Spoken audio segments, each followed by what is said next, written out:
I call this meeting to order. Welcome to meeting number 72. Yeah. Can I open? Actually, it might be, Yeah. if I can, it might be best now. There is a lot of committee business building up, and obviously we've got witnesses here today. We want to be able to hear from them fully. But, you know, certainly we do have some things that are particularly timely, especially the supplemental estimates. And so I'm wondering if we could have consent of the committee to extend our meeting so we can have a half-hour committee business when we're done with the witnesses. Equal voice, yeah, we have to be at the. Okay, well then I guess in the instance that we're Mr. hearing Chair? from the other side that that's not possible, could we instead then set aside 20 minutes at the end of the meeting, before the end of the meeting to have committee business? Yeah. We Mr.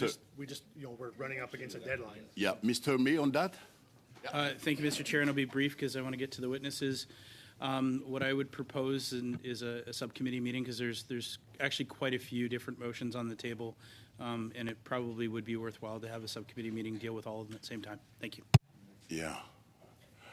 Okay, so how about a subcommittee meeting with, I would say, Mr. Chair, we've got a lot of very timely things. Is there any way we could have that, in today's meeting somehow? I was obviously suggesting that we carry the meeting on, and I think that would be preferable. It would be better for the witnesses and everything else if we were able to do that.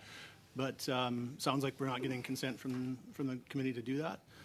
Is there any way we could allow 20 minutes or so because, for example, supplementary estimates, do require that they're dealt with in a fairly timely fashion, and we haven't had an opportunity for 2 weeks now to. I know that we have. to move anything. Yes, I know that we have a lot of notice of motions, but I don't know for Thursday if we already have our witnesses, maybe that we can have a committee business on Thursday.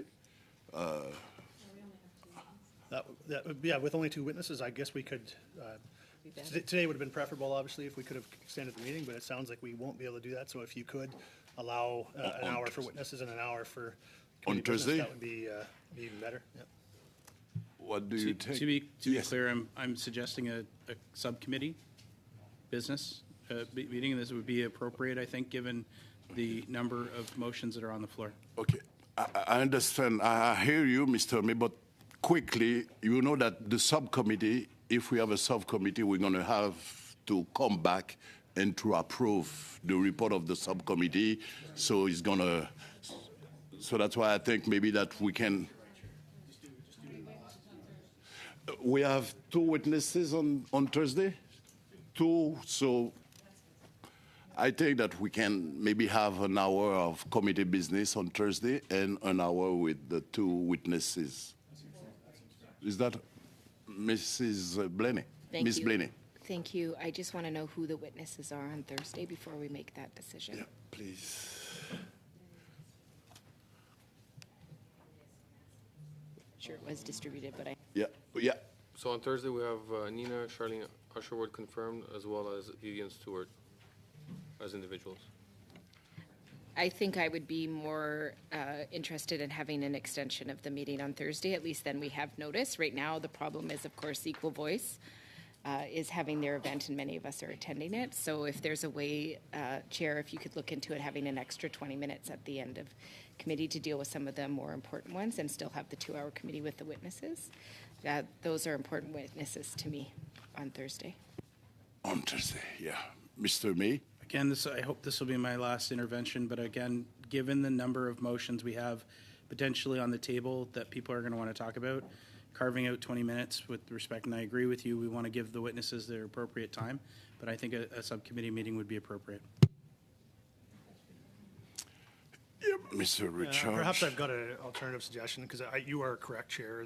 The idea of a subcommittee meeting is really not a tenable one, given the fact of the procedure that would then be required to come back to committee. I mean, we're burning too much committee time when we do have these things that are obviously going to be needing to be dealt with. So perhaps as a compromise, we do have 2 witnesses, which would mean we'd be cutting back on the number of opening statements. And obviously, each witness would get more time for questions than would be in an ordinary meeting with 3 or 4. Perhaps you could look into extending the meeting, still provide us with an hour, but you could do an hour and a half with witnesses and then an hour of committee business. So it would be a 2.5-hour meeting if that's possible. And then if that's not possible, then I suggest we go with your previous suggestion, that would be 1 hour and 1 hour. But if we can extend by half an hour, that gives the witnesses a good period of time for 2 witnesses, and then we still would get the hour of committee business. Yeah, so you're not okay with that? Okay. Well, Mr. Kesey? I support Ms. Blaney on this. I find it unfathomable that we continually find things that are apparently more important than the women's study. And if that was not the case, we wouldn't be asking to take time away from the women's study for these other things that have come up and urgently become more important priorities. So I support Ms. Blaney on it. Guys, 5 more minutes discussing because we have witnesses with us, so 5 more minutes, please. Yeah, and I agree, and I think it's important that comment be responded to, because we've been in the middle of the women's study since I think it was April of this year. And things do come up. Supplementary estimates are an example of those things. We do have to deal with them. You can't wait until it would be February at least before, and that has to be dealt with before we rise for Christmas. So it leaves us in a position where I think everyone is reluctant to move away for one meeting, but it's required. It's something that we are required to do as parliamentarians. So unless you're prepared, and I'm fully comfortable with adding additional meetings if it's required, but unless members are prepared to add additional meetings, it's the only way we can deal with it. So if members are saying that they want to add additional meetings, I would be fully happy to do that. If we can find a time for another meeting this week, let's do that then. 2 more minutes, Ms. Blaney? I'm fine with additional meetings. I just don't want to take away witness time. If I'd known that this was an important discussion prior to this meeting, I would have fulsomely put my mind to it. But, this week on Thursday, those witnesses are extremely vulnerable, and they're coming to share very important, and they are unique. They are the only witnesses that will come with that particular perspective, which I think is incredibly important to the study. Okay. So very happy to have an extra meeting. If there's a way we can add an hour on Thursday, very open to that as well. I understand we need to do committee business, but I just want to make sure that the study is honored as it was meant to from all of us. I know all of us Right. are not debating that at all. Perfect. So I understand that we all know that the women's study it's really important, and we can add more meetings. But one more suggestion: how about Tuesday next week having an hour on committee business instead of this Thursday? Because we don't have any witnesses yet on the list. We have witnesses, but we didn't send any invite yet. So how about Tuesday? Okay, so, well, okay, so let's move on. And pursuant to Standing Order 1, sorry, Mr. Desilets. Oui, dans un autre ordre. Yes, on another. Do we have any news of any news about a visit from the 2 ministers we requested? I think that the clerk has sent or provided a letter. The ministers will not be able to come and testify.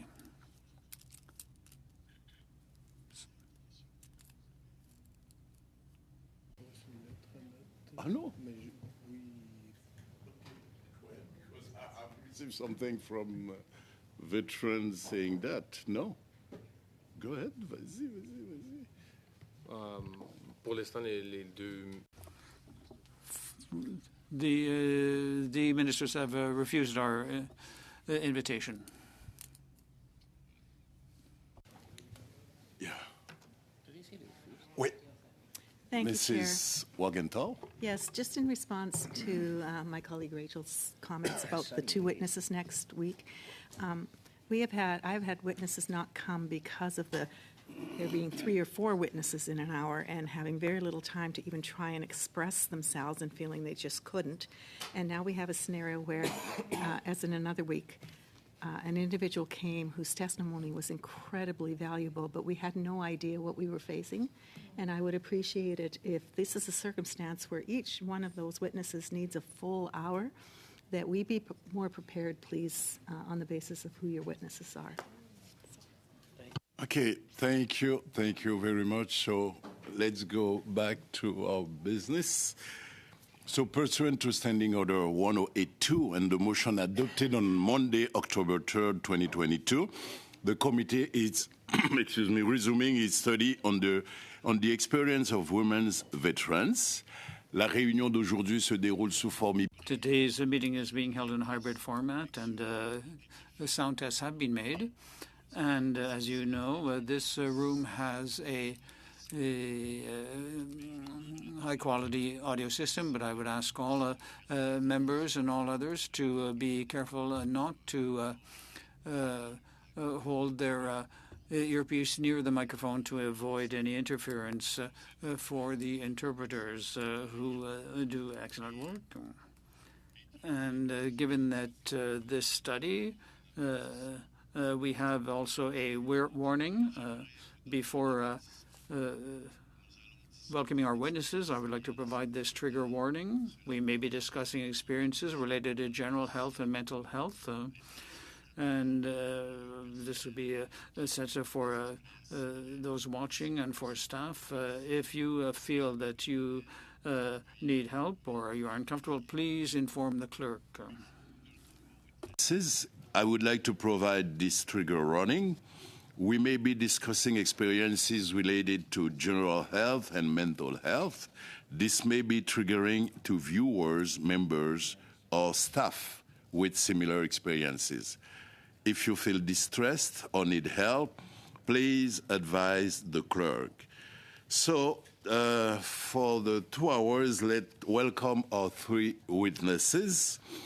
Today we have from the RCMP Veteran Women's Council, Mrs. Jane Hall, member.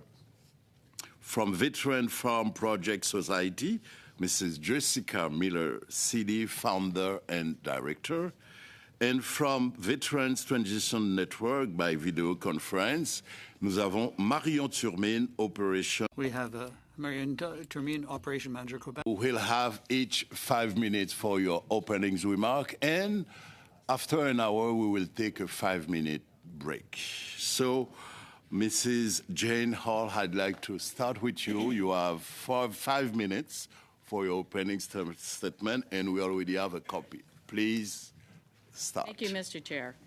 On behalf of the RCMP Veteran Women's Council, we appreciate each and every one of you for being here in a collegial environment to undertake and uncover uncomfortable truths and seek remedies. As honored members of Parliament, you have not only the power, you have a duty to ensure that your recommendations are acted upon.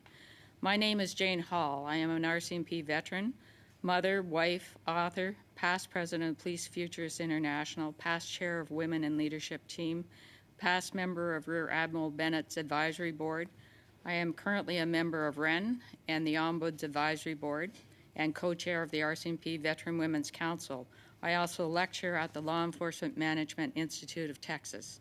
I joined the RCMP in 1977 and served until 1998. I was an idealistic baby boomer, confident in my youthful arrogance that we could change the world. And I left the RCMP frustrated and defeated. My book, The Red Wall, A Woman in the RCMP, was published in 2007. In 2008, I was invited to present at the Public Safety Leadership Development Consortium conference in Georgia. I joined a powerful networking group of directors of some of the largest advanced public safety educational institutes in the U.S., Canada, Germany, the Netherlands, and Australia. In 2013, 2 high-profile gender-based harassment lawsuits were launched against the RCMP. At the time, there was no platform for credible, knowledgeable, independent female veteran voices to educate the public and elected officials on the need for systemic change within the RCMP. The RCMP Veteran Women's Council was created to fill that void. In 2014, Ron Lewis and I attended the Summit of Experts Committee meeting in Ottawa, hosted by Senator Grant Mitchell and the Honourable MPs Judy Scroll and Wayne Easter. We submitted our 2014 report, A Crisis in Leadership, which detailed decades of reports and recommendations that have identified the same toxic cultural issues, the desperate rates of early and mid-career exits from women versus men, and identified essential remedies. Sadly, our council's recommendations have not been actioned.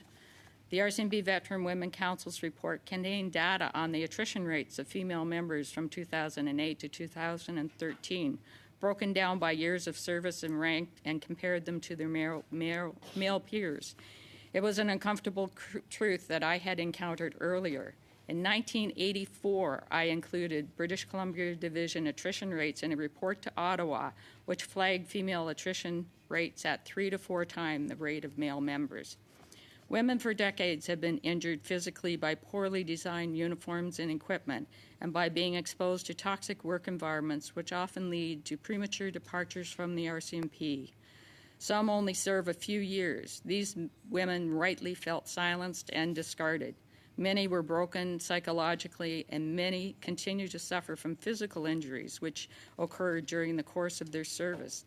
They often do not consider themselves RCMP veterans because they did not serve long enough to receive a pension. The majority of the first and second wave of female members have no idea that VAC is a resource they are entitled to. The research currently being undertaken by CAF should be applied to the RCMP serving and retired members with the view that unless there is evidence to the contrary, the more favorable conditions and remedies should rightfully be extended. Uniforms and equipment not designed for women continue to take tolls on aging bodies. Shift work, isolated postings, and specialized duties such as forensic and drug units dealing with toxic chemicals create working conditions indistinguishable from some of those that CAF has highlighted. Car accidents while on patrol are common and often devastating. Physical altercations resulting in blunt force trauma, falls, knife injuries, and increasingly gun violence-related injuries are just some of the basis for VAC claims. PTSD is an occupational hazard of operational police work. It is an injury. It is not a character flaw. The use of egg banks and focus on female reproductive health needs to be actioned as soon as possible. No serving member or veteran should be waitlisted if they ask for psychological care. September 2024 will be the 50th anniversary of women in the RCMP, something that would not have happened if not for the Government of Canada directing the RCMP to allow women to join without restriction as Mounties. It took vision and political courage for those members of Parliament in 1970 to direct the RCMP to accept women into their ranks. It took even more courage for those women to answer the call. They understood that not everyone in the RCMP would be in their corner. They did not know that they would be left on their own without organizational or government protection. The women of the RCMP, both serving and retired, have been waiting a long time for backup. Time's up. Thank you, Mrs. Hall. Like you told me at the beginning, exactly 5 minutes. Thank you so much. So now I'd like to invite from Veteran Farm Project Society, Mrs. Jessica Miller for 5 minutes, please. Please go ahead. Good afternoon, and thank you, Mr. Chair, and the committee members for this privileged invitation, allowing me to speak to the great work being accomplished in Nova Scotia at the Veteran Farm Project. What I'm going to speak today is my lived experiences and what I've seen on the farm. I served Canada for 22 years in the Army as a medic and was able to work within all 3 branches. I loved my time at sea the best. In 2018, I was being medically retired from the forces due to my physical and mental health conditions. It's terrible how common this has become. I know there have been individuals who have come before me giving testimonies of traumas they've endured while serving.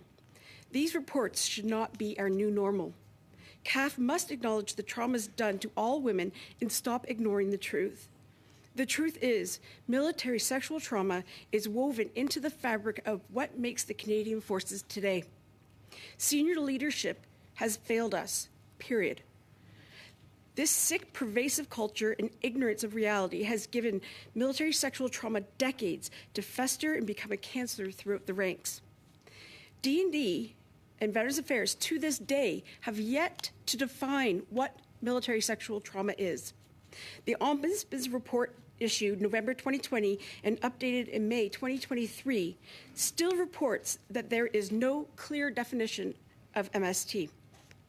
Why does sexual misconduct in the forces require a separate definition from the rest of Canada? The longer the forces take to give MST the description it deserves, women will continue to fall victim. The second guessing of themselves and the fear to make any noise causes them extra harm. Give these women the power to understand clearly that non-consensual sexual acts of any kind are not permitted and are not a part of the Canadian Forces ethos. Senior leadership needs to give voice to what is really happening. They are allowing women to be harmed by those who should be protecting them. I understand all too well. I am a survivor of a long career filled with sexual traumas. I understand the loss of trust and institutional betrayal. It is a deep, festering wound. This is why I decided the informal support of other women walking the same journey needed to come together. I started the Veteran Farm Project from a need to help others and contribute back to my community. I needed to regain my identity again. Our organization focuses on the healing, discovery, and recovery for women. Spending time in nature, getting your hands dirty, and looking at beautiful flowers are a few of the ways women find peace and relaxation on the farm. We do not provide formal peer support programs, rather allowing serving women and veterans space to use the tools they've learned through other programs on the farm. Our We Care Food program is now going into its 7th year. To date, our program and volunteers have helped deliver over food packages to nearly 300 serving and veteran families. We're reaching nearly 1,000 individuals. Helping others allows women to spend time together while supporting families with these food insecurities. During these days, without even knowing, they are supporting each other through the informal peer support given. When women are supported in a way that fits their needs, they begin to thrive again. It saddens me that nearly all of our veterans and workshop participants on the farm are victims of sexual trauma.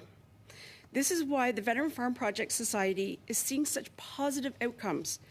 It is women sharing with other women the understanding they all have similar lived experiences. This project that we've started is growing year after year, and it wouldn't be possible without the funding and support that we receive through VAC, the Family Wellbeing Fund, and our provincial support from our local MPP. We can't forget the donations from the Legions and artisans also wanting to help. All of it makes a difference in the lives of veteran women. Moving forward, I hope to see more local not-for-profit organizations find ways to support women veterans in their communities. Giving a space for women to explore new ideas and try different things only broadens the possibilities of their future. I hope to see long-term funding for projects like ours would be able to give them space to grow and would be able to provide security and forward thinking. What we do on the farm is very special and successful. We can tangibly see, hear, touch, and know we are making a strong difference. It would be my hope that one day there would be some beneficial research opportunities for understanding how those grassroots organizations can be so successful and thrive. I want to thank you again for allowing me to have this time to speak to the importance of giving women a safe place to begin their unique healing journey and experiences they've had in service. Thank you. Thank you very much, Mrs. Miller. And now let's go to Veterans Transition Network in Quebec by video conference. Madame Marion Turmine, à vous la parole. Ouvrez votre micro, s'il vous plaît. Ms. Turbine, you have the floor. Can you hear me? Hello, and thank you for the opportunity to speak with you today. The speaker, but because of time, my opening remark, oui.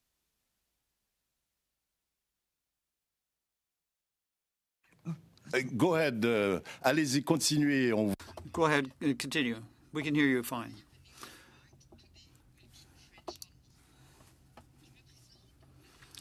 My name is Marianne Tourmine, Director of Quebec Operations for VTN. I've been with VTN since April 2018. I'm an anthropologist. I have over 30 years of management experience in international cooperation as at the management level for nearly 20 years. I was in the field in different contacts, for example, conflict zones and fragile countries. I've spent 9 years as Director of International Programs at Oxfam Quebec.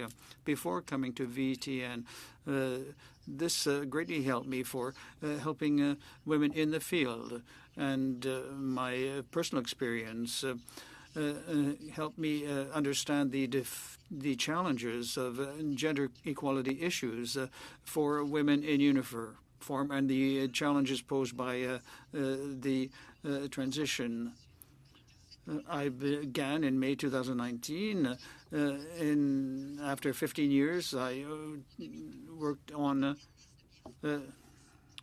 research. In 2012, our charity was established to expand these programs to veterans across Canada free of charge, including the barriers of geography, reducing the barriers of geography, gender, and language. In 2022, 40% of our programs in Canada were delivered for women. 25% were delivered in French. My testimony today will focus on our recommendations for the development and delivery of mental health services for women veterans. These recommendations are for veterans based on our 10 years of experience developing, delivering, and evaluating our own counseling programs to meet the needs of female veterans. First recommendation, if there's a unique experience, there are unique needs. Women are a minority in the armed forces and veteran populations. This social and cultural reality affects the challenges they experience in service and in transition afterwards. In our work with women veterans, we have found that they're often seen as believe that as a minority in the forces, they need to blend into the larger population of male colleagues and avoid building connections with female peers. As a result, they often lack social and peer support, which are vital resources. And in our society, women still perform the majority of family labor, such as child care and household work. This places an additional burden on their mental health and affects their ability to access services and supports. Our first recommendation is that mental health services for women veterans must be developed with attention to their unique service, mental health, and accessibility challenges. And services for women veterans should involve social engagement and support, and they must be equipped to deal with the reality of military sexual trauma. Second recommendation, there is a significant importance between trauma from serving and the trauma caused by the institution itself. We talk about the problem of sanctuary trauma that is a result of actions or individuals in a place that we thought was safe. And when a woman is a victim of a sexual advance, or they hesitate to make a complaint, and they have to ask for help from the same institution that was the source of her trauma. And the second recommendation is that mental health services for women be aware and equipped to address sanctuary trauma. Furthermore, it is important that independent services external to the military government system are available for women who have experienced sanctuary trauma. Third recommendation, we have to continue research to understand the specific challenges. In the recently, many all positions have been open to women, and nevertheless, the Army was slow to adapt to the presence of women, and we can see this in the effect on women veterans. there are physical consequences. For example, chronic injuries because they do not have men's bodies. They wear equipment and uniforms that are made for men. And our third recommendation is that this research on the specific challenges that women face in service and in transition must be maintained. The findings of this research and the perspective of women service members should be integrated in a meaningful way into the planning and decision-making practices of the Canadian Armed Forces and Veterans Affairs Canada. We believe that incorporating this lived experience into decision-making can create meaningful change, which will, in future, help avoid many of the issues that women veterans currently face because of their service to Canada. Before finishing, I would like to thank you, the women veterans, for their service. For your question. Merci beaucoup. Thank you very much, Ms. Dumine. We'll now go on to questions from the committee, and thank you very much, all of you, for sharing your experience with us. A great deal of courage from Ms. Hall and Ms. Miller as well. Thank you very much. So we'll now go on to the questions, 6 minutes for each group, and then we'll have a break. And to start, Mrs. Cathy Wagenthal, for 6 minutes, please. Thank you so much, Chair, and through you, thank you to all of you for being here today and for what you're providing to us. It's very important. I would like to put my first question to Ms. Termine. Sorry if I'm not saying that correctly. Your program is one of my favorites, and it's so impressive that you are part of this. I have a quick question. How did you end up being engaged in this program? And it is not a program that is actually offered by VAC. You work independently, but are obviously supported by VAC in veterans coming forward. Why do you think you went that direction as far as an organization, or if you're aware of that? I know you're newer to it.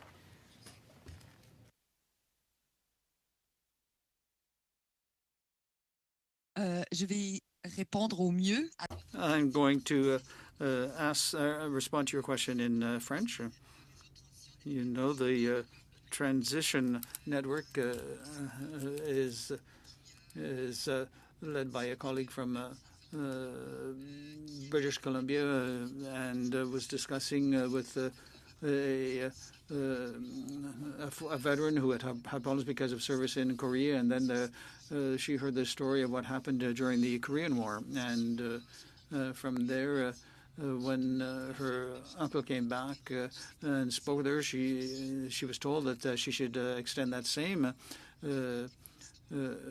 opportunity to all veterans to hear the veteran stories. So our network was born that way, and our organization is nevertheless recognized by Veterans Affairs for a number of years, and so we receive punctual individual support for each veteran who can make use of our program. We're very independent, and this is a very good advantage for, and this is what I said in my second recommendation with regard to sanctuary trauma. And since we're independent, we can provide veterans with a safe space. I don't know if I answered your question. You did. Thank you so much. Okay, let's see. So many good. Ms. Hall, you made the statement that I felt I need more explanation too, and I would appreciate actually all of you, if you're comfortable, just giving a brief perspective on this as well. You said it took vision and political courage for those members of Parliament who, in 1970, directed the RCMP to accept women into their ranks. And we heard a similar comment about the fact of women joining the Canadian Armed Forces. This came somewhat from the outside in. That word direct is a loaded word. Could you explain to me the dynamics around a lot of what we have seen happening that we're getting testimony on now, and why that has taken place in relation to the way that it was introduced? Well, I understand, and I love Canadian history. I'm a student of history. It's a great question. Thank you very much for it. The reason that the government of Canada took that brave, and it was a very controversial decision to direct the RCMP, and it's not just any police agency. It's probably the most recognized police agency in the world. And in policing communities, pretty much police royalty, so something tied to the national identity. But really, the activists, the feminist activists of the 60s, had forced a royal commission on the status of women in 1967, and they met for 3 years. It was the first time a woman had chaired it, and they came up with 167 recommendations. Number 54 was to direct the RCMP to accept women. And it was completely, this is a bipartisan issue always, as it should be. And the government of Canada stepped up and adopted and set up the status of women as well, and it directed the RCMP to do that. The RCMP didn't seem to be in a big hurry to do it because it really didn't implement it until we got Commissioner Dedon in 1974, and it was at the same time that the OPP as well were directed by the provincial government to open their ranks to the to women. So it was a political decision that forced something that in that society, I mean, you have to, I lived through it. I'm a baby Right. boomer. I understand. It was a very macho society, and everybody knew that police work was a man's job, and you had to be not just a man, you had to be a big, tough man because you were fighting with men all the time. So how could women possibly do such a difficult job? And this was really pushing feminism all the way down the road. So I appreciate what you've said, and it really is effective. My question, and broader out to the other witnesses as well, we are now, as politicians, facing the results of what I would call poor implementation of a scenario that was certainly going to have challenges. So along with directing them to do it, we are now dealing place with... to protect the women? Nothing. We were the most studied group, speaking just for the women in the RCMP, and it's starting in the mid-1970s, and every report flagged the problems. When you had a toxic leadership issue, it always comes down to leadership. And the organizational response wasn't there, and the parliamentarians that showed that courage to tell the RCMP to do that weren't doing the follow-up. In 1984, a division rep asked me to put in that submission to Ottawa, and that's where I thought that, they were looking at affirmative action. And already it was Thank you. It was hot. I'm sorry, I'm out of time, apparently. Thank you. Maybe Talk I too can much. get... I'm a No, storyteller. it's very, very much appreciated. Thank you. Thank you. But I look forward to some other answers. Mrs. Miller, 15 to 20 seconds, please, because you don't have much time. Please. Yes, what I can say is that when women joined the Canadian Armed Forces in all trades in 1989, I don't think there was forward thinking about what happens once women en masse start retiring once they've served 20 years.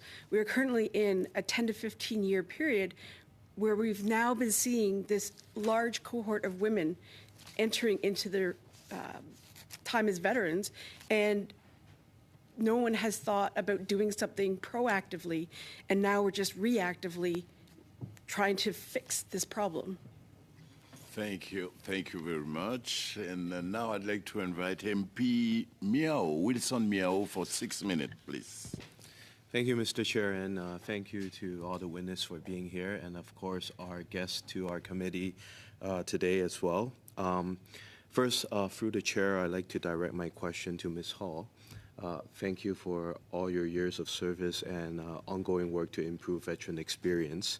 The question would be, the recent 2023 Women and 2S LGBTQI+ Veteran Forum reinforced the importance of actions that advance equality for underrepresented groups, including women. How can we strengthen the treatment and transition support, recognition, and the care of women veterans from all backgrounds?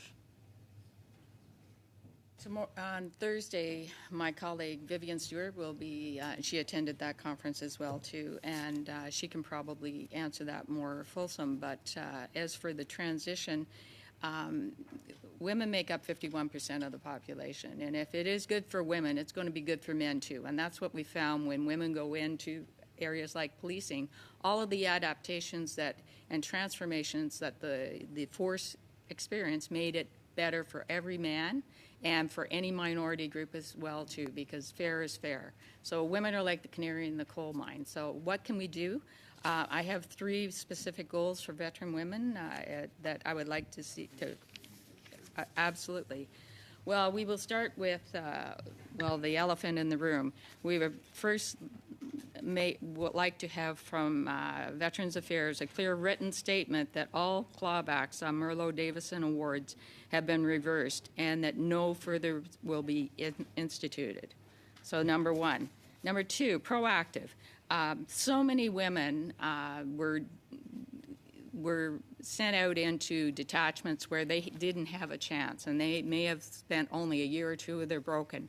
This happened in the Canadian Armed Forces as well too. And I can tell you from the RCMP point of view, they don't even know about VAC. They don't know that VAC is there to help them. So proactively, all women who were employed by the RCMP and covered under the Pension Act should be notified in writing, and they should be alerted that and directed to somebody that can help them assess if they have a claim and then help them walk through the claim. So if they can send a letter for Merlo-Davison to every woman who ever worked in the RCMP, they can send that letter here. Now, number 3, also proactive to ask the chairperson of the Veterans Appeal and Review Board to take a look at the existing claims within VAC for female RCMP veterans, because historically they've been given the lowest possible assessments and they're afraid to ask for a reassessment because the little bit that they did manage to get, if they got one, is out of line. But if they put in the assessment, it says that they may lose what they have. So their experience has been not to trust. So proactively, and I'm told from a very good source that the Veteran Appeal and Review Board is fully staffed right now, so they're not dealing with the backlog, plus they know what's fair. So to bring the existing claims in line with what they would get and do that proactively. So those are 3 things that I would submit would be good. Well, thank you, Ms. Hall. And, today I actually saw the report from the Veteran Ombuds, and knowing you as a member on the advisory board, that really helped with sharing this experience and how we can make it more fair for our women veterans. And next question, as you may know, VAC uses Gender-Based Analysis Plus for its program and policy. Can you tell us about the importance of integrating a gender lens when building programs and implementing policies?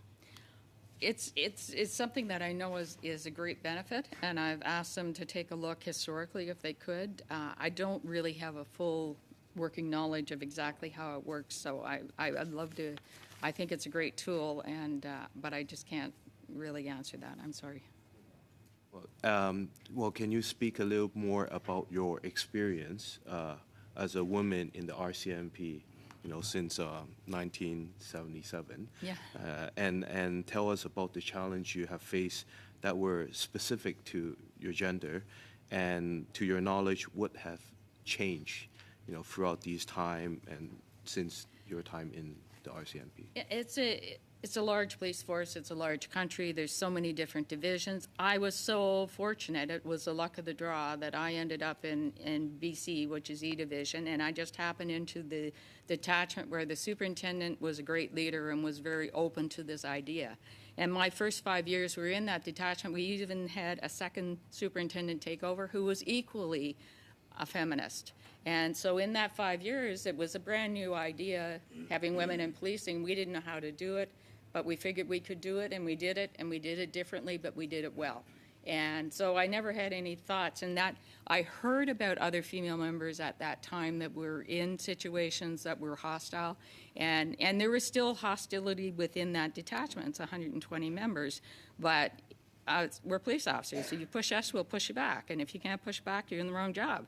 So I always thought, okay, well, and after you get transferred and you end up in a situation where the leadership is either absent or toxic, then you really get some humble pie handed to you. And I did get that. I recorded it all in the book. So it's definitely a matter of leadership and accountability, and to root out this kind of systemic abuse of authority or harassment or bullying. And we're not even getting into crimes of sexual harassment or sexual assault. And I still will be very curious to see how many. I was shocked. I was shocked with Merlot Davison that was actually occurring. I mean, we're police officers. We solve crimes. We don't commit them. But sometimes we do. It's in my book. But sexual assault, and that was something new. But harassment, it's leadership and it's accountability. It's the organization's responsibility to make sure that the right leaders are identified, they're given the appropriate education, and that the toxic leaders are dealt with, that they're eliminated, especially in policing. We have more power than the average person, and we have very strong personalities. So we can do a lot of good, but the wrong person can do an awful lot of harm. Great. Thank you for sharing that with us. Thank you very much, Mr. Miao. Et maintenant, nous allons donc passer. And now we'll go to Mr. Luc Desilets. 6 minutes. You have the floor. Thank you very much, Chair. Thank you, colleagues and witnesses. And thank you for your service. My first question for Ms. Hall. You talked a number of times about toxic leadership. I wonder if you could explain what you mean when you say toxic leadership.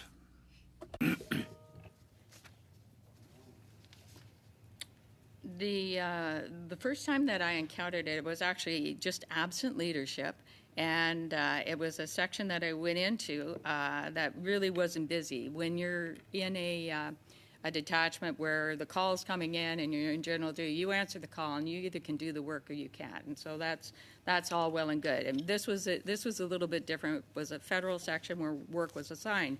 And right away I noticed that there was only 2 female members. I was the second one in there.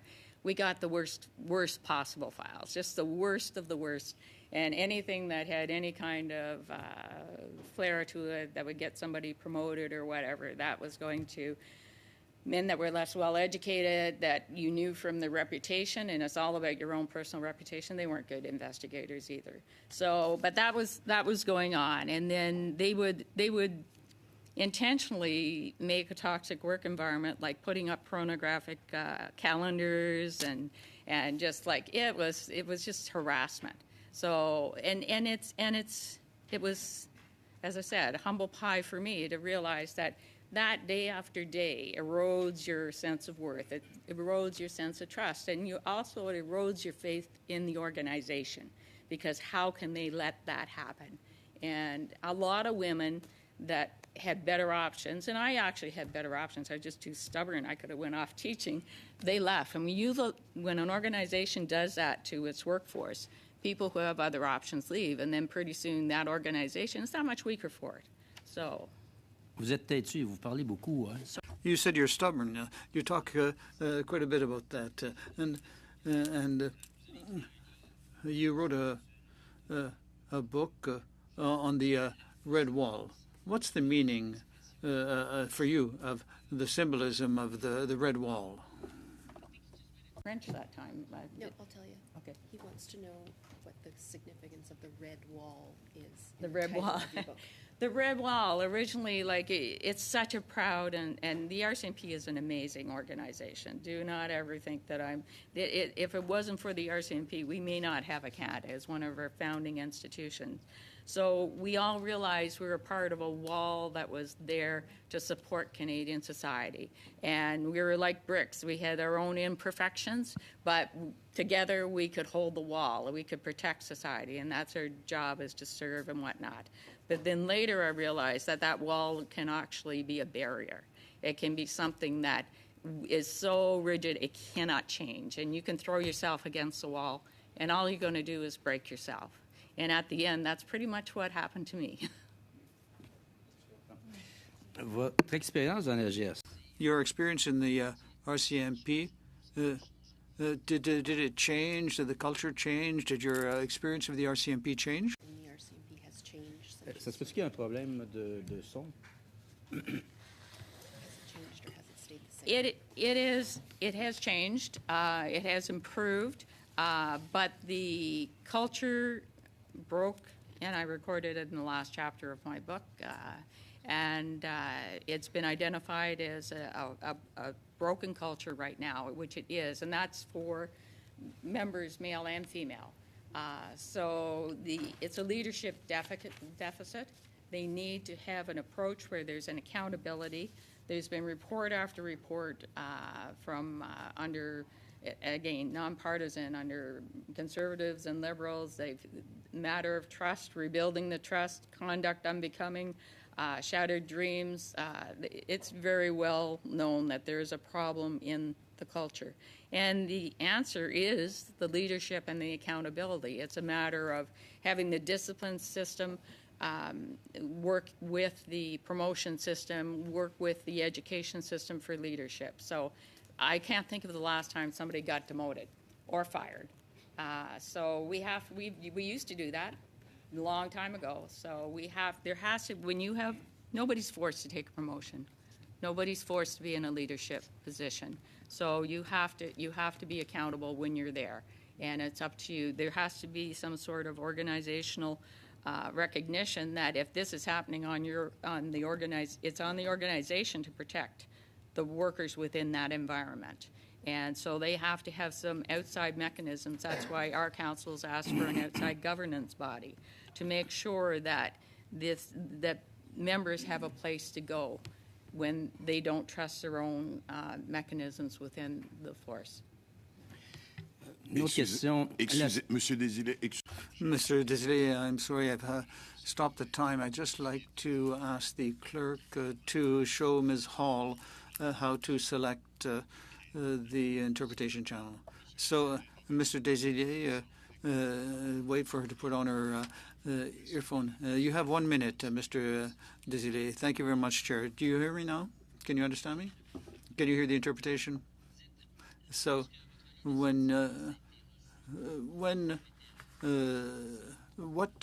was the reaction of veterans from the RCMP and the Army?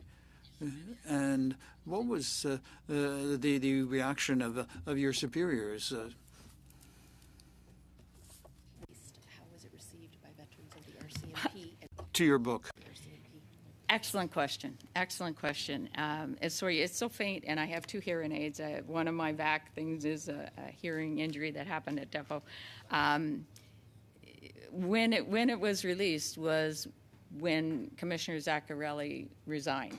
So here was an unknown female. I was a corporal when I left, writing a book that's actually questioning that there's some issues in one of our organizations that is a Canadian identity. And I didn't know if somebody's going to knock on the door with a subpoena or if the RCMP was going to come. And I was embraced because people were asking, what's the problem? Because there obviously was a problem. And we were lucky enough that Commissioner Busson stepped in the breach for 6 months. So she's a friend of mine. So it was really nice to see that. And it was really wonderful to see that the rank and file of the RCMP totally supported Commissioner Busson. So there had been progress, it was wonderful. So the RCMP Commissioner Polson, he liked my book. I saw him in a magazine. He was holding my book up, so he found some interest in it. It's kind of interesting that my book is used in a leadership program in Texas, but it's not used up here. So, an expert, somebody from out of town, I don't know. But I have not had any pushback from the RCMP. Thank you, Mrs. Hall. And now for the last round of 6-minute questions, I'd like to invite Ms. Blinnick. Please, go ahead. Thank you so much, Chair, and I want to thank all the witnesses who served for your tremendous service. My first questions will be for Ms. Hall. I just first of all want to say thank you so much for coming today. I've really appreciated all that you've added to the discussion. You did talk earlier in your testimony about how many reports have come out telling us again and again about the significant challenges, and I think it was called RCMP's horribly broken culture at one point. And from what you've said and what we've actually heard, it sounds like not much has changed, unfortunately. So I think that one of the things that is very clear is we cannot expect healthy women veterans to emerge from the RCMP culture when it is still so toxic and there is still big issues. I think the Bastarch, sorry, I said that wrong. The report said toxic and tolerates misogynistic and homophobic attitudes among its leaders and members. And we've seen so many failed attempts, and we know that it needs to change. So you've talked a bit about your recommendations. I think they're really important recommendations.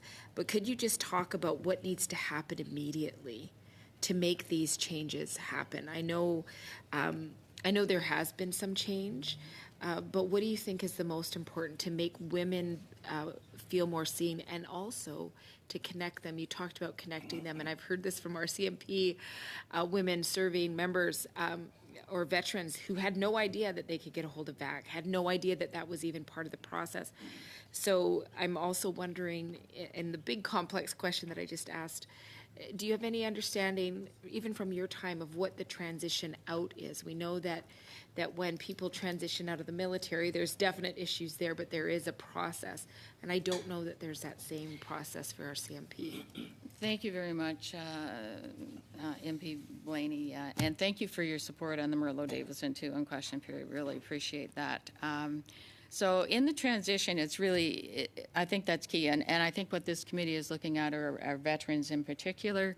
We need to have some sort of information at transition, but they need to start it at depot to make people aware that there is VAC. I mean, you heard Commissioner Bussin when she testified; she didn't even know about it. She was in for 35 years, and she retired after 2000.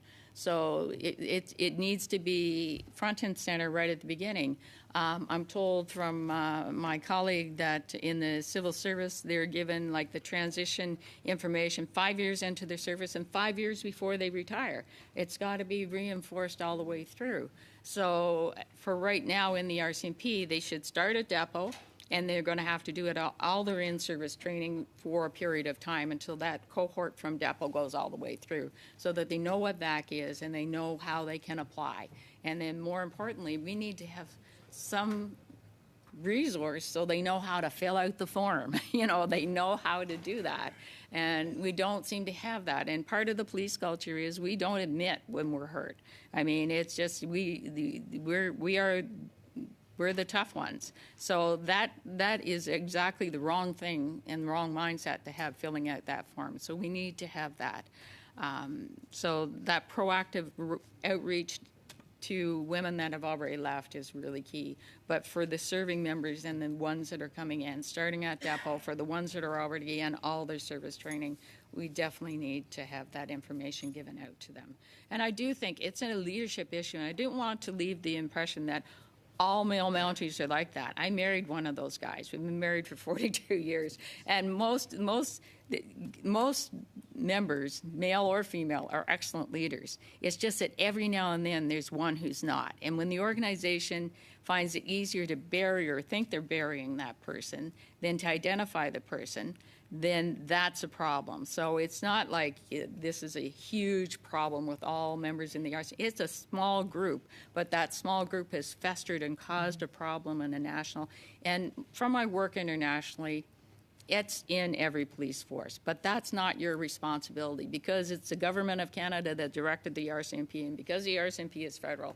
If we can fix it, we can be world leaders on this issue. And that's what my group with 22 people from around the world, they all have the problem. They don't have the answers. We've started working on the answers. We can have a made-in-Canada solution here. We can fix this in the RCMP. We can be the world leaders that we were back in 1974 when we started with female Mounties. Well, thank you so much for that. And I know that recently we heard from the RCMP Chief Human Resource Officer, Huggins, who appeared before the committee, and when I asked her about support from external sources, which we know on both military and RCMP is something that we really want to see, she talked about the RCMP Management Board. So I'm just wondering if you could tell us a little bit about the RCMP Management Board since its inception in 2019, and if you think it's effective and if it's bringing forward things that are important in its mandate about meaningful change for the RCMP. It took us several years, and we're investigators to try to find out who was on the board and what they were doing and try to do an outreach.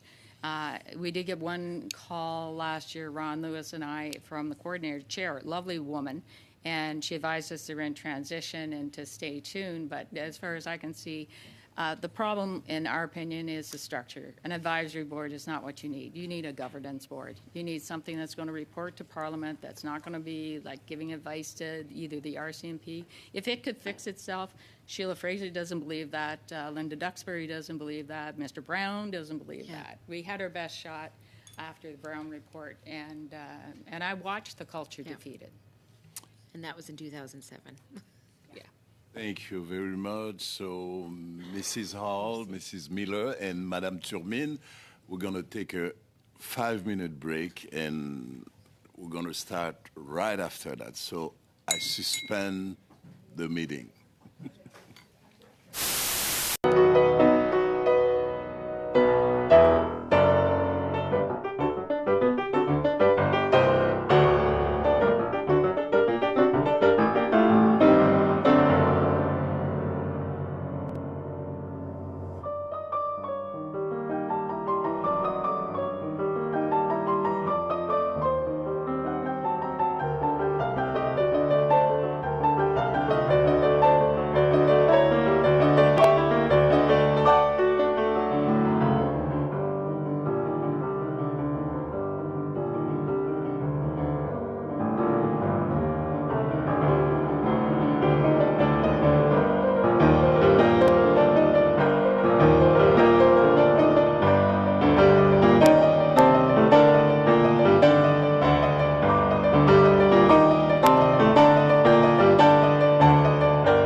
Voilà, nous reprenons. So we are starting again.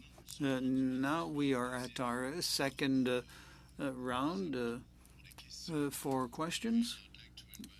Fraser told me for 5 minutes, please. Thank you, Mr. Chair. Thank you to our witnesses for your testimonies and for your service. And I'd like to start off with you, Ms. Miller. First of all, thank you for what you shared with us. You said something that was piqued my curiosity, and you said that you really enjoyed the tour with the Navy compared to the Army. Could you explain that? Could you unpack that for me? Was that because of the culture, or was it because you were able to see a little bit of the world? Thank you for that question. I would say it was because I was in a warm, dry space and had meals cooked for me, opposed to being in the ground, dirty, and being rained on. It's not for the culture in the Navy, that's for sure, because it is a systemic problem throughout the Navy. However, I found the joy in what I did as a medic on board. Okay, thank you for that clarification. I'm very impressed with your compassion and your willingness to serve after having been in the military, and what you're doing with your not-for-profit organization about feeding vets. Could you share a little bit more with regards to that? Why did you start doing that? When did that really start happening? And have you seen an increase in the need for vets to supplement their income, supplement their food baskets? Yeah, thank you. Yes, thank you for that question. That has a multi-layers of answers. So I will start with, I was retiring. I wasn't ready to retire. I did not want to be out of the forces, but I was being released. I didn't have a choice. So in 2018, my spouse and I purchased a farm in a little hamlet in Nova Scotia called Sweets Corner. And I don't know why we purchased it, but we did. And I just knew it needed to be a space for healing.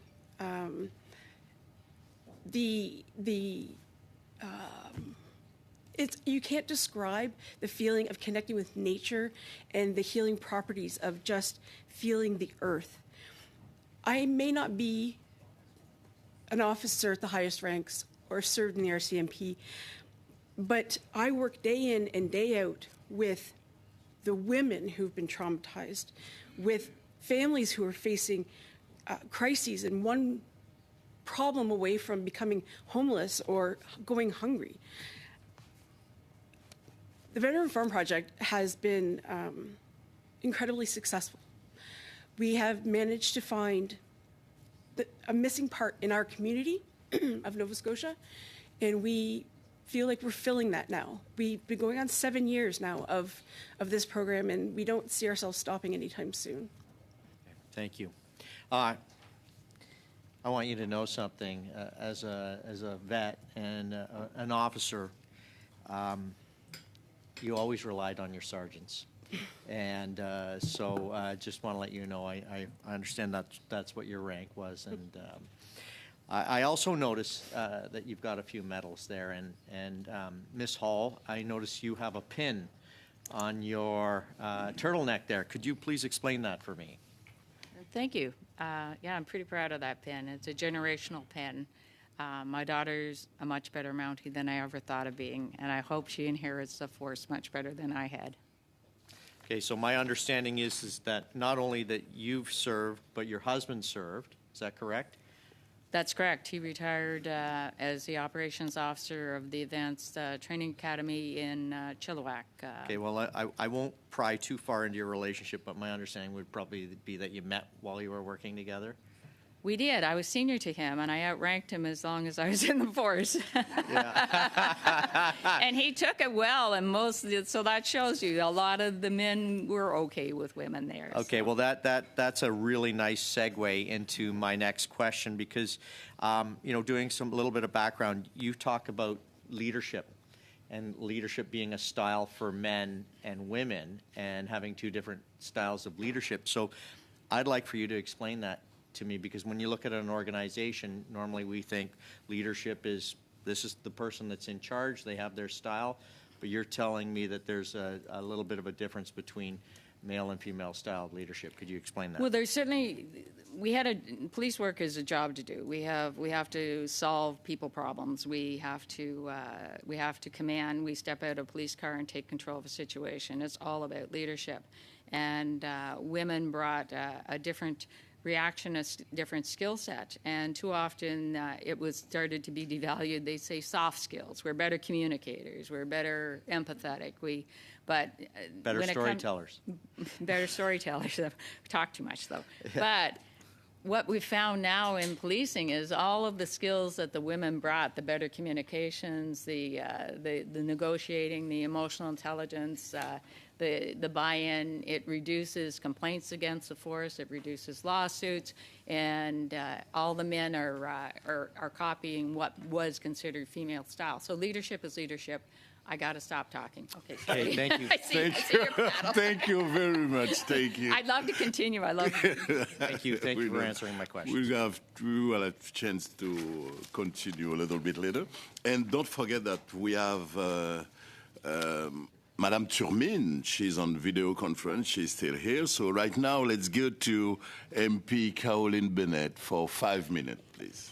Merci. Et premièrement, Thank you very much. And first of all, I'd like to thank Ms. Turmin for her recommendations, which will certainly facilitate our work. with recommendations, I think it helps the analyst as well. And thank everybody for their testimony. I know my colleague MP May wants to talk to Madam Miller, so I have some questions for Madam Hall, and I think that. If so far your answers have been so fantastic that I think they should be recommended reading for everybody. But I was at those meetings with Judy Skro and Wayne Easter and Grant Mitchell in 2014, Monday mornings early, and you came there with your recommendations of the RCM Veterans Women's Council, and I guess I was a bit surprised that you weren't referenced when the HR people from the RCMP were speaking about was there an advisory committee or how. So I guess I'd like to know, are you able with your committee to advise the RCMP for what happens to their active members, what happens to depot, like all of the reflections that veterans have had? How does that influence what happens not only as veterans, but in that sort of prevention part that you've all talked about? We've had influence with them, but we've had very little communication.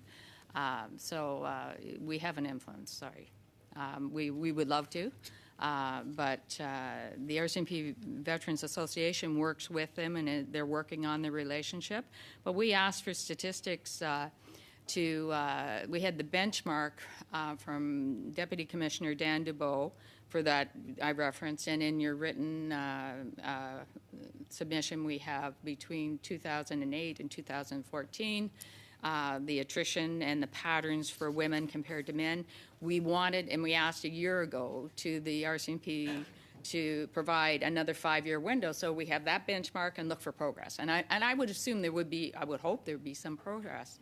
And we went through 2 different presidents of our Veterans Association who kept asking, and it wasn't until last week the answer I think is they can't give us that. They don't have that data stream anymore. They can't give us that information.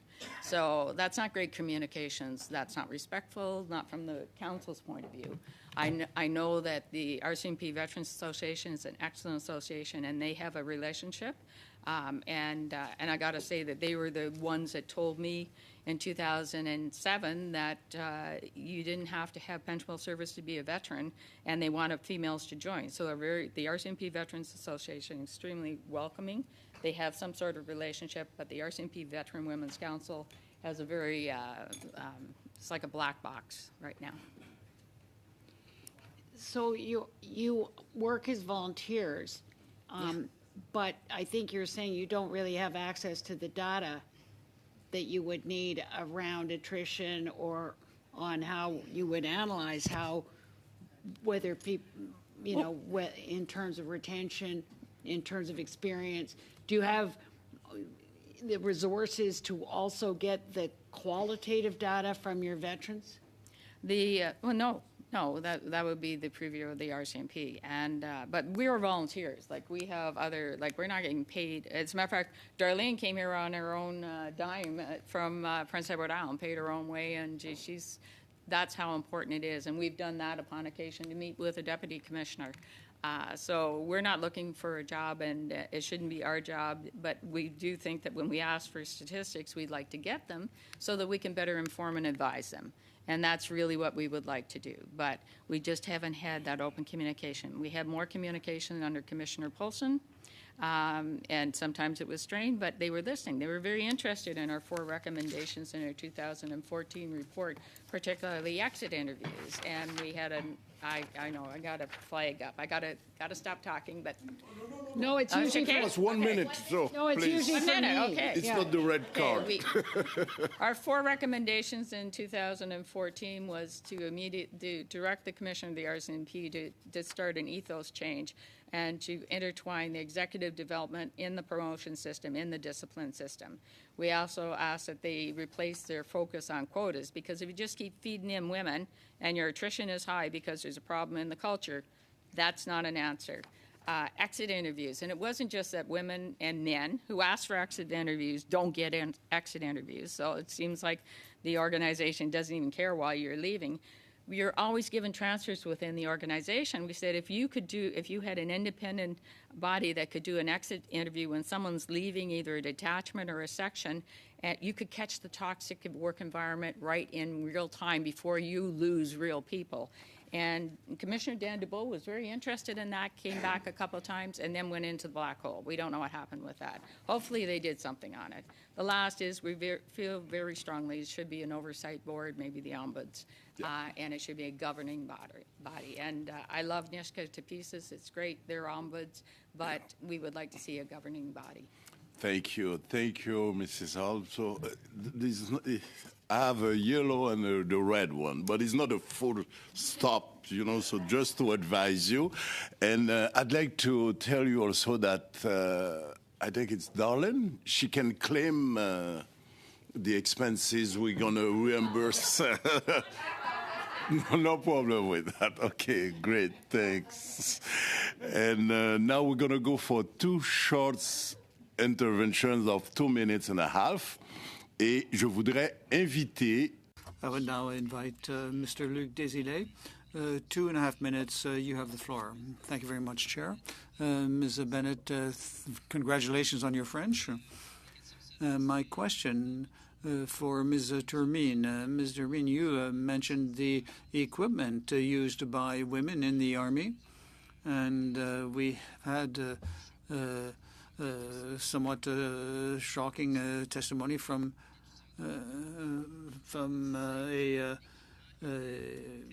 a university expert where the equipment was so poor that women were actually seriously injured by their equipment. Yes, we have a number of examples of women in our group where things like the backpacks. It's not just the equipment. Uniforms are not meant for women. I've never heard the example that you gave about an alleged mastectomy, and there's, for example, a woman who might be who might be pregnant or might be having her period, And I think that as well in the Army, it's not really recognized or respected as far as what I've heard from women. So thank you very much. So we know that veterans have a salary that's lower. Women have a lower salary than male veterans. You're asking me? Yes? Yes, you're my target right now. I can't really answer because the other two witnesses might be able to give a better response, but I think that we find the same thing in civil society. And if they have a lower salary, could there be a link to the type of work they do that might be different from men? No. It's like in society. In civil society, I've been a high-level director, and in an organization I made less than my colleague, my male colleague, who was doing the same work in another organization, and it was because I was a woman. And so in the armed forces, it's the same thing. It's a reflection of civil society as well, because a woman will make less money than a man. Thank you very much, even for the same work. Thank you. Merci beaucoup. And now, thank you very much. Ms. Blenny, 2 minutes and a half, please. Come on. Do your best. Oh, thank you. I would like to also ask questions of Madame Termin. I really appreciate as well the recommendations that you provided the committee. The one that I want to talk about is the second recommendation, because I think it's really important, especially the issue of addressing sanctuary trauma. So I'm just wondering, from your perspective, what are some possible solutions to ensure that women are actually reporting military sexual trauma or other traumatic events related to their service? And the other thing in that is, what can VAC do to make internal issues or internal changes to start addressing these issues in a more meaningful way? And please answer in French. I really appreciate it. Merci beaucoup. Thank you very much for the question, and thank you for asking me to respond in French. I think that Women Veterans Canada should call on external sources so that we can create safe spaces, protected spaces where it's not people from the government who are dealing with the women and bringing them together. It's very important, and that's why our programs are so popular, because we're an organization that's independent. We do receive funding from Veterans Affairs, but we are independent. We create groups where women feel safe, secure, where they can talk openly about their trauma. And through identifying their trauma, we can work to help them resolve it. And if, however, the government was offering those services, women will not feel safe and secure because of the sanctuary trauma. And we've talked about this with veterans, but there are many others who do the same thing, using therapies, using animals. And I think our transition program, we give them tools that help them a great deal. But what's really important, it has to be organizations that are outside the government or the military. And by doing that, we can help women. And the other important thing is that the women who come to us, the groups are never men and women, it's only women. And these are, we have clinicians who have a training relating to the military, but also specific problems for women, often violence or sexual violence. And so women can open up with each other, and often the women stay in contact after the end of our services, and they don't feel alone anymore. They can talk to each other about their problems. Merci, Madame. Thank you very much, Mr. Mean. Tout le temps That's all the time we have for this question. to invite Mr. Blake Richards for 5 minutes, please. Thank you. And I appreciate all of your testimony today. I'm going to start with you, Ms. Miller. I really have a lot of respect for there's so many veterans across this country like yourself who have decided to continue your service to your fellow veterans through offering programs and peer support, and I just commend you for what you're doing. And I wanted to ask you a little bit more about it. So it's often something we hear is a barrier for a lot of veterans kind of when they get out of the service. There's kind of a loss of a sense of purpose in many cases, and there's a lot of need for peer support for veteran to veteran, veteran helping veteran. And that applies across a whole host of things, whether it be employment situations, family, mental health, crises, all those things. The ability for veterans to help each other is so important, not only to the veteran being helped, but to the veteran who's doing the helping is receiving something from it as well. And I wanted to just give you an opportunity to talk a little bit about that aspect of peer support and why it's so important and why it's something you believe there needs to be more of. Before I begin with an answer for that, I would like to bring up a few points and answer some of what has been discussed recently. I think some things are missing the mark here with the RCMP. They have a human resource department. In the Canadian Armed Forces, we follow a chain of command. Our voices are stifled. We don't have the ability to shout from the rooftops whatever has happened to us and go to someone outside of our chain of command to find solutions. Doesn't happen. Women's voices are stifled. We deal with it. We have to listen to the chain of command and do whatever it is they say. The recent question of why women have a less of a salary than men once they get out, in my opinion, the answer to that is, while serving, we make the exact same amount. There's no societal difference on what members in the forces make. But what the issue is young women are being harmed by senior leadership, and then those women are punished by being released from the forces because they can't handle anymore working beside the person who has assaulted you over and over again. So they leave the forces, and they have a pittance of a salary because they haven't even done 10 years. That's why women are making less money. That's why women need more support from other women, because men don't get it. You're sexually assaulted, you've been violated, you're traumatized.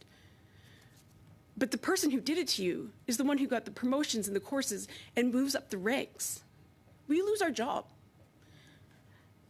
So I think being able to be with other women, in my experience at the Veteran Farm Project, we have been able to express how we feel with each other, knowing that there's no reprisal from any government agency who's going to step in and take away all of the hard work we've done.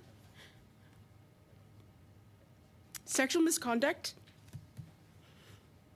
needs to be wiped from this organization, or you will continue to see struggling young women have no future and living without the means to even find a place to live. One of the women who were with me, she has been with us for 6 years. She was assaulted in basic training. She now has doesn't have a pension. She's given money through VAC, but she has no future. She has no ability to go and earn more money. She doesn't trust. She can't be around men. She can't take courses. What kind of life is that? So if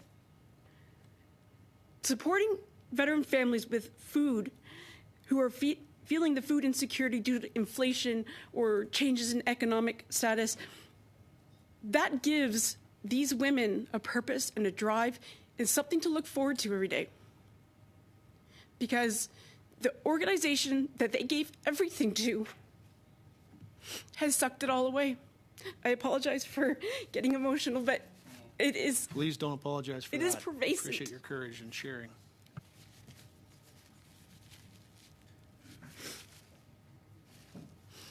It needs to end. That's my last say on It that. does, and thank you for what you've said and for what you've offered to us. Please know that it's valuable and it's something that is going to hopefully be in a report that we will write. So thank you. I know it wasn't easy to share that, so thank you. And can I just add, the reason why it's not easy is because I am not just a person running the Veteran Farm Project. I am a woman who has been sexually assaulted by men in the Canadian Forces, the ones who are supposed to be having your back, your battle buddy. You know, how do you expect someone to come back from that and retrust men, organizations? It is incredibly difficult. I put a smile on my face every day, and I think of ways to support other women because I need that support too. It needs to be a group effort to lift each other up because all we feel is oppressed. Thank you. Yeah, thank you so much, and for the strength and the courage to not only share with us here, but also to do something to help others who are experiencing that same thing. And so that's why I think it's so important that programs like yours exist. Is there anything you can tell us about how Veterans Affairs could better support programs like yours existing? Yeah, thank you. We are currently being supported through the VAC Family Wellbeing Fund, which ends next year. We do not have future possibilities of funding because we are not for profit, not a charity.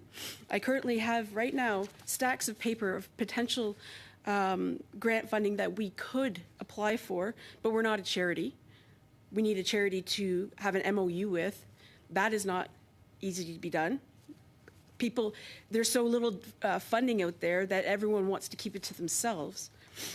So if VAC could recognize these small grassroots efforts that can support women tangibly and allow them to think for the future and forward thinking on more support and building a better community, instead of every year I write reports and I write grants and I search and I beg for money from people to support us, because all we are doing is supporting the community and everyone. If Veterans Affairs could recognize these organizations like ours and others out there, I think it would go a long way in giving back the power to the women who have been lost to a system that doesn't care about them. Thank you very much. And now let's move to MP Brian May for 5 minutes, please. Thank you, Mr. Chair. And I too wanted to speak to Ms. Miller. I just wanted to check to see if you needed a break. Perfect. Awesome. Thank you for your service. Thank you for your courage, for being here. Thank you to all of our witnesses for your service. But much of what I wanted to ask Mr. Richards touched on and you elaborated on. I am intrigued, though, about the programming a little bit. My background is in nonprofit. It's specifically recreation programming as well. So I'm curious about the selection of the types of programs that you do at the farm, and what sort of led you to choose, say, the food side, as well as tending the flower garden, and I believe archery is also, which is one of my favorite activities as well. So I am intrigued about the type of programming, and if there was maybe some research that was done that sort of attributes to that activities. Well, there has been no research. This has been a labor of love from needing to be productive in society. Our food, we deliver food, but it's not just food. We deliver everything a family needs for that month, from bread products to school snacks to toiletries. We add in creative items for the veterans, and every one of our boxes that are delivered are curated for that family. Although we don't know who they are, we know the makeup, but we ensure that the appropriate amount is in there. I think I've always had a passion for ensuring people have safety and are secure. As a medic, that is the only thing I did. Just was to look out for everyone who came my way. The food hampers, though, are not the primary focus of the farm. The primary focus of the farm is allowing women to come and find their own sense of purpose, joy, healing, be with other women. In doing so, the byproduct of all of that has led to the ability for these women to find a purpose in curating these boxes to support both serving and veteran members. So it's circular. You know, we deliver the food, and then we grow the food, and then we harvest the food, and then we pack the food, and so it's but while doing that, women are gaining informal peer support in a way they don't even recognize. They do not recognize that there's a compassionate listening ear trying to see if there's a way to navigate the difficulties they're facing. So food insecurity doesn't have anything to do with the forces. However, our veteran community in rural Nova Scotia has limited access to fresh nutritional grocery stores and public transit. There's none. So if you're a senior veteran stuck in your home in wherever in the valley, how are you going to get fed? Where are the people checking on you? By boxes being delivered by service officers from the Legion, those Legion service officers are now checking on the families that we are supporting. They're doing wellness checks without them even knowing that they're doing wellness checks. So I think even though we are doing this in Nova Scotia, I think it can be replicated anywhere in this country. It is not hard to find a plot of land, a space to grow some stuff, or whatever is needed in that moment. But it all comes back to women supporting women, veterans supporting veterans, finding a way to navigate this new world that you didn't think you were going to be in, but now you find yourself struggling in. You absolutely anticipated my next question, and that was whether this was something that could be expanded and replicated across Canada. And you mentioned a little bit earlier, maybe in jest, but you said you didn't know why you settled in Sweets Corners, and I quickly Googled it, and I could see why.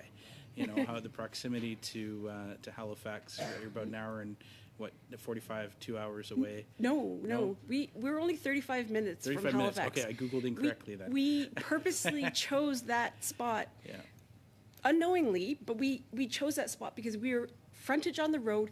You don't have to drive up a long, dusty dirt path to find where we are. We have visibility, cleared space, 7 acres of uninterrupted space where you can't be afraid that something's going to come around the corner and scare you. That was all purposeful. Nice. I ensured the way we even laid out the farm and the way our beds are designed and all of that, that was done purposefully. I didn't, I read every horticultural therapy book, therapeutic horticultural book, which is opposite. And, I asked other psychologists, how could this benefit women? And we just did it. How far away do the veterans come from? So that is one barrier that we are facing. So we are now in a world where gas prices are incredibly expensive. Driving is expensive. And we are a province of very few people, but a lot of veterans. So I have always thought, and I've been advocating for this, if a woman is in the VAC rehab program and she is allowed to put in a claim for her medical appointments that are a distance away, why can we not authorize VAC case managers to give the same accessibility to informal peer support that is benefiting them holistically. I never let anyone leave without something.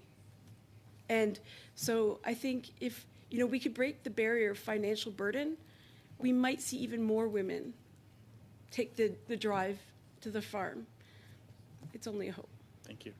Thank you. Thank you very much. So now we're going to go for a last round of questions for total 15 minutes. So we're going to end up at 6:05. And I'd like to start with Mr. Richards for 5 minutes, please. Merci. J'ai une autre question pour... Thank you. I have another question for Ms. Miller, as well as for Ms. Termine, but first. We had discussion about supplementary estimates and the need to have the minister come before the committee is no longer meeting before Christmas. And there's been some discussion amongst all the parties here, and I believe we've got unanimous consent for an amended version of the motion that I had submitted. So I just want to move that now for unanimous consent, hopefully, and we can come right back to the questions. So it would just be amending the date to December 12th, but that pursuant to the order of reference on Thursday, November 9th, 2023, the Minister of Veterans Affairs appeared before the committee for 2 hours to consider the supplementary estimates B on or before Tuesday, December 12th, 2023. And I move it because I understand we have consent from all parties to move it and have it dealt with quickly. So. Okay, so do I have unanimous consent to this motion? Can I ask for one point of clarification? When Mr. Richards says 2 hours, does he mean 1 hour with the minister and 1 hour with officials? It's my understanding that that was the intention of the minister, was to come for an hour and have her officials appear for the other hour. The preference of myself and the motion would be to have 2 hours, but as per usual, if the minister determines that's how she's going to do the 2 hours, that's what she'll do.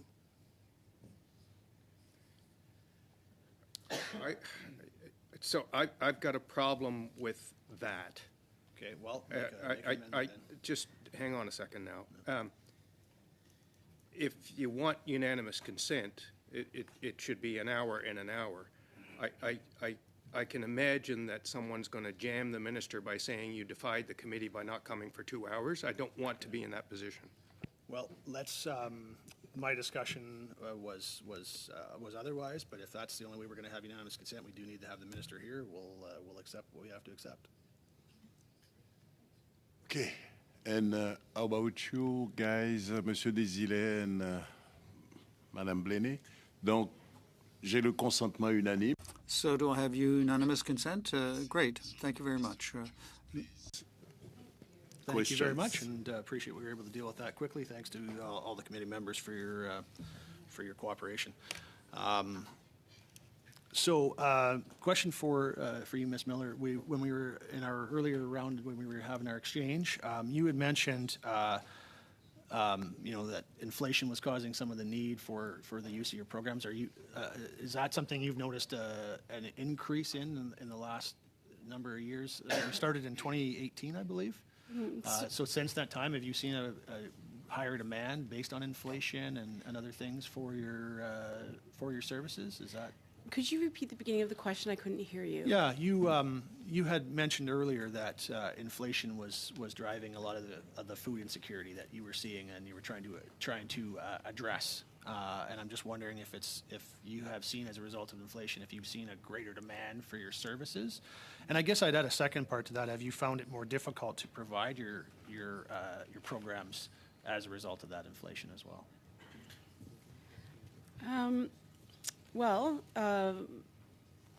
The feeling of inflation is something that I feel personally, and through anecdotal evidence of what is happening in Nova Scotia. Everything is more expensive. I think we can all agree that we go into the grocery store and now everything is more expensive, which in turn makes everything we do more expensive. So in turn means that we need more funding to make the project continue. So it's a vicious cycle. I think it will end when the world starts to make sense again. But that is just what I know as a personal woman who lives in rural Nova Scotia and just sees the changes that are happening to our the other organizations that we support as far as getting products from them. But it's just something that we have to live with and something we have to adjust for, and that's what we do. Thank you for the work that you do. Sometimes it does require people to step up where it's, you know, where the government isn't stepping up, right? So we appreciate that. I wanted to ask you, Madame Termine, just in regards to your, you know, your mental health services that you're providing coast to coast. I wonder if you could tell me if you've had any issues that you've encountered with veterans who haven't been able to receive referrals to your services with the changeover to the new insurance provider from VAC. Is that something you've experienced, and can you tell me anything about that?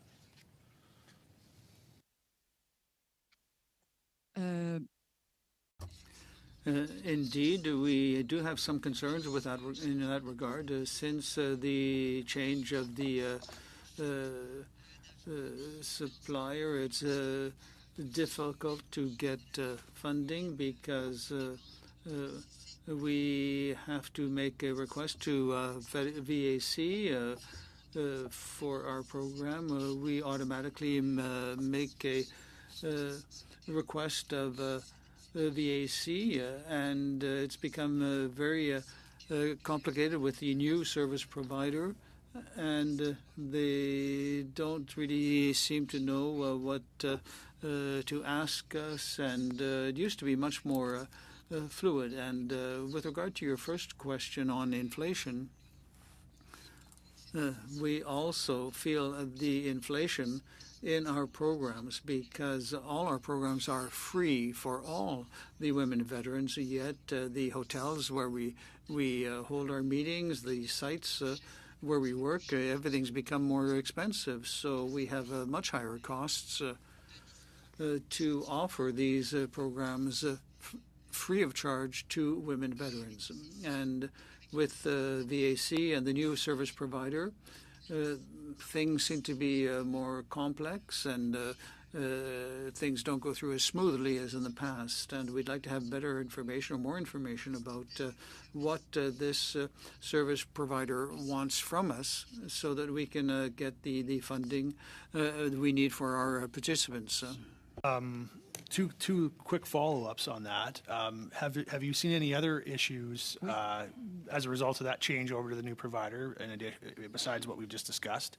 And secondly, other than obviously it sounds like you're saying there needs to be better communication with service providers like yourself, are there any other suggestions you'd have to improve that?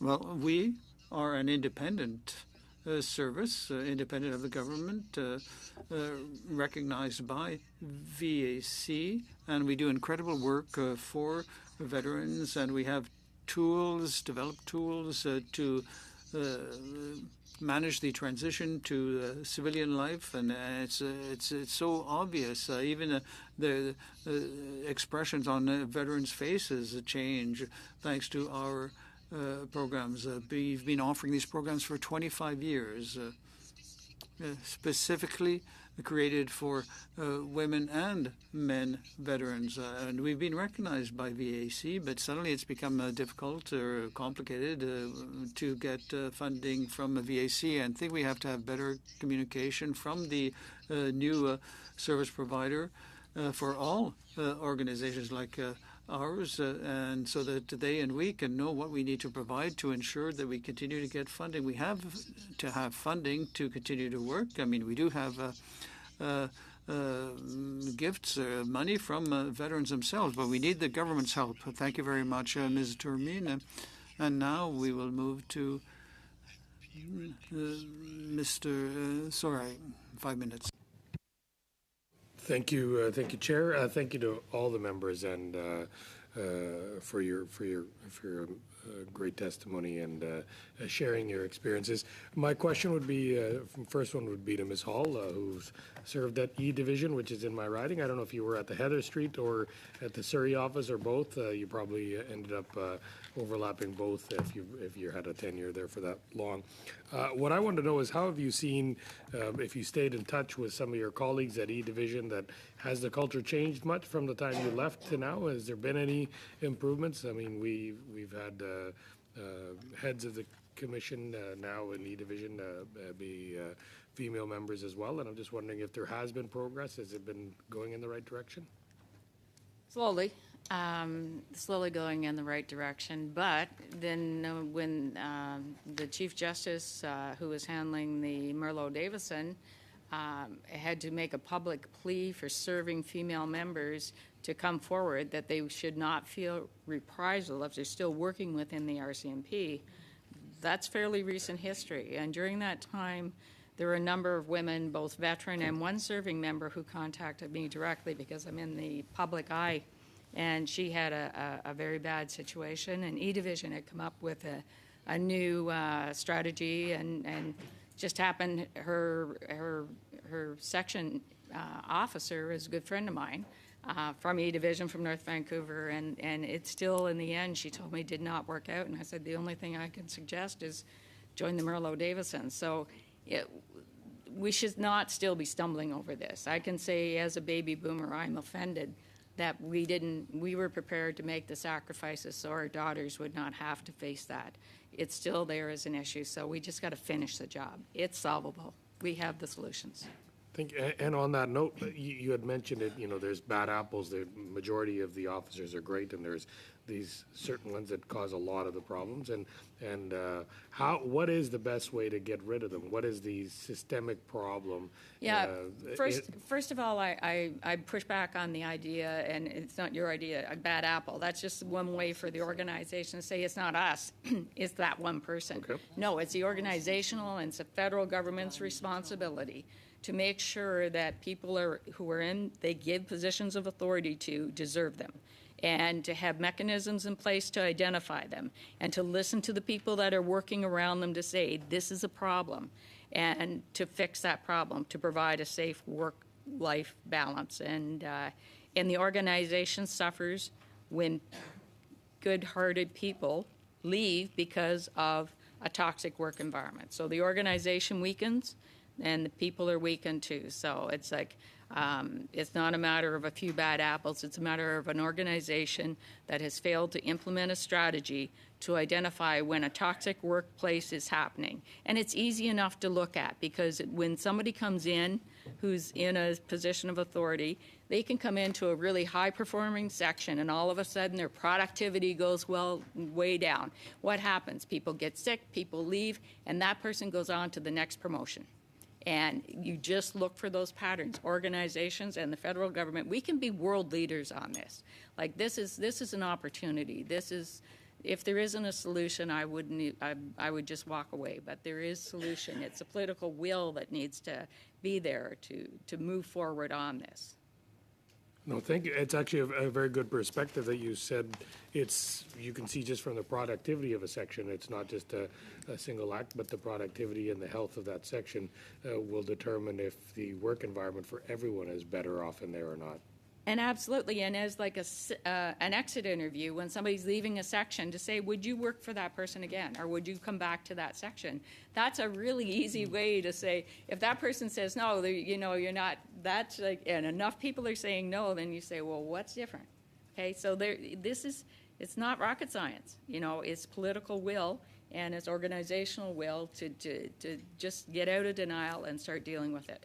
And are you aware of any sections in the RCMP or any other government section that are doing such exit interviews or such reviews of sections? That would be helpful to bring forward, like any other public sector, provincial, federal, that you're aware of, or as in your work in the U.S., any other public sector that you have seen that has done a good job of following up on this? I am not aware. As I said, we recommended this to Deputy Commissioner DeBow, who's retired now. He seemed somewhat interested, but never followed up, so it fell into the black hole. But That's the answer. I guess we got the flag. Thank you.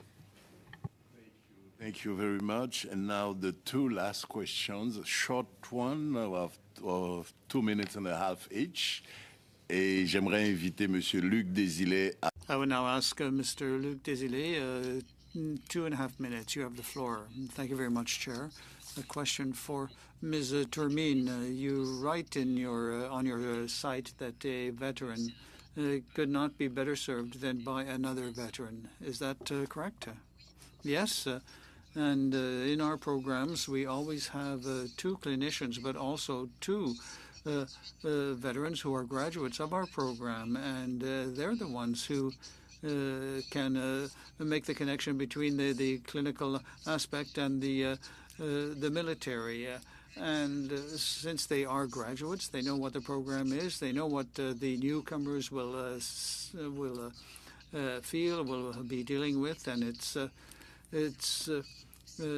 I think we use the veterans in all our programs, and they really make a difference. And is it difficult for you to recruit? I know that they've had some training, but do you have to twist their arms a lot? No, not at all.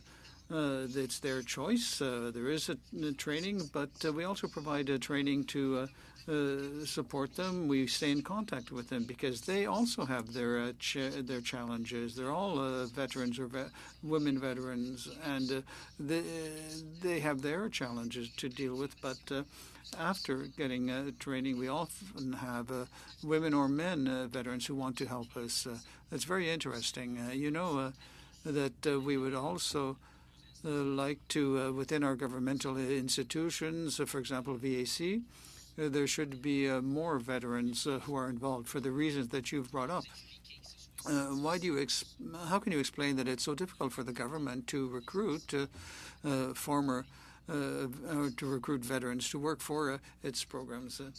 Well, I think then when we've heard, for example, the 2 witnesses today, the 2 women who and their experience in the armed forces, that's a good example of why they no longer want to work for the government.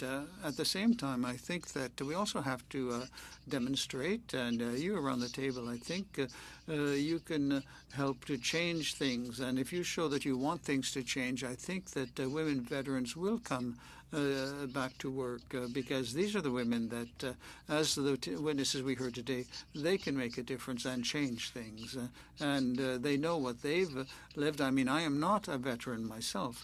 I'm not speaking on my own behalf, but we know that dealing with the women veterans and the men that we work with, if we give them the right to speak up, and if you're open to change, then men and women veterans will be ready to come back and work with the government because often their own children have replaced them in the military and they don't want them to have the same experiences. Thank you very much. Thank you very much.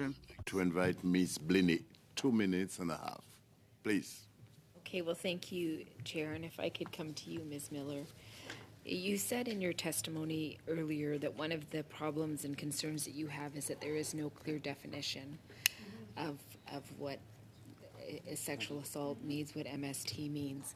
And I know, and we've heard a lot of testimony from a lot of veterans, that if it isn't documented correctly when you're serving in the CAF, when you get over to Veterans Affairs, you're spending a lot of time trying to prove the reality that you experienced, that you either didn't feel comfortable telling, or you did try to tell and it wasn't documented properly. So I'm just wondering if you could talk about why that is such a problem and why a clear definition would mean for you and what it would mean in terms of accessing Veterans Affairs services.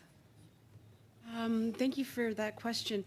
I think the problem with not having a definition means that young, vulnerable, new recruits who enter the forces with bright eyes and expectations that they're going to serve their country proudly, they don't know when they've been harmed or if this is right or if they should speak up, because there's still this ongoing feeling that if you do speak up, you're going to lose your job. Yeah. Let's be honest. It happens to this day. We are punished, and the perpetrators move up the ranks.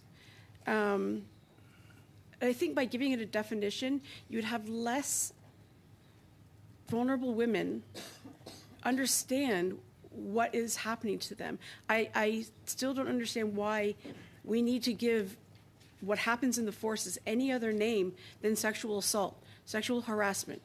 A man couldn't keep his hands off of you. The forces and civilian life are not different from each other. The only difference is that we are forced to continue working with them once it's happened. So where's the safety to come forward? There really is none, because the second you come forward, it spreads. The CO knows. The other people know. And you become re-victimized all over again. So until we can stop that, I'm not sure if we can even fix the problem in the forces. Well, thank you. And I only have a few seconds left. So, Ms. Hall, I don't know that I'll be able to ask you to answer this question.